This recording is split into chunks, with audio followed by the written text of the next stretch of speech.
हमेशा सीखते रहना चाहिए। किसी गांव में एक कारीगर रहता था जिसका एक लड़का था। कारीगर अपनी छोटी सी झोपड़ी में टोकरी बनाता था जिन्हें वह 20 रुपए में बेचा करता था। अब कारीगर बूढ़ा हो चुका था। उसने सोचा कि मैं अपने बेटे को यह टोकरी बनाने का काम सिखाता हूँ। लड़के से कहा कि तुम उसे सीख लो, मैंने तुम्हारे दादाजी से सीखा है। यह हमारी पीढ़ियों से चला आ रहा काम है। अच्छा काम है। लड़का भी मान गया।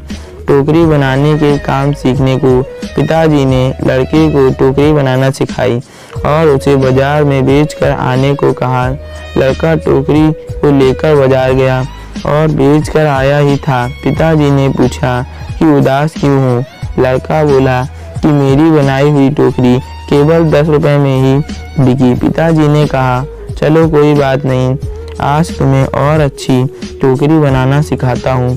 पिताजी ने और अच्छी टोकरी बनाना सिखाई और उसे बाजार में बेचने को कहा। लड़का टोकरी को लेकर बाजार गया और अपनी बनाई टोकरी को 15 रुपए में बेचकर आया। लड़का अब भी उदास था। पिताजी ने फिर उदासी का कारण पूछा तो लड़के ने कहा कि टोकरी केवल 15 रुपए में ही बिकी। पिताजी ने कहा, कोई बात नहीं, धीरे धीरे तुम्हारी बनाई हुई टोकरी अच्छे दामों में बिकने लगेगी। तुम अच्छे से टोकरी बनाना सीखते रहो। पिताजी ने और अधिक अच्छी टोकरी सिखाई और टोकरी बनाकर बेचने को कहा। लड़का बाजार गया और उस दिन उसकी टोकरी 30 रुपए में बिक गई।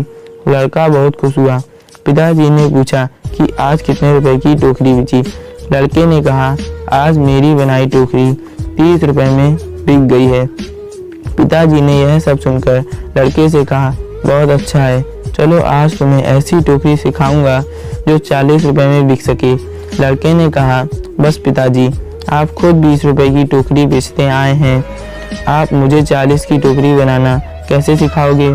आप रहने दो, आपसे ज़्यादा रुपए की टोकरी तो मैं बनाना जानता हूँ। इतना सुनकर पिताजी ने कहा, ऐसा ही कुछ मैंने भी कहा था जब मेरे पिताजी खुद 15 रुपए की टोकरी बेचते थे और एक दिन मेरी टोकरी 20 रुपए में बिक गई। मेरे पिताजी ने मुझे 25 रुपए की टोकरी सिखाने को कहा था तो मैंने भी सीखने के लिए मना कर दिया था और कहा था कि आप खुद 15 की बेचते आए हैं, आपसे ज़्यादा की तो बेच कर आया हूँ। और तब से जीवन भर 20 रुपए की ही टोकरी बेचता रहा क्योंकि उससे ज़्यादा की टोकरी मैं सीख ही नहीं पाया।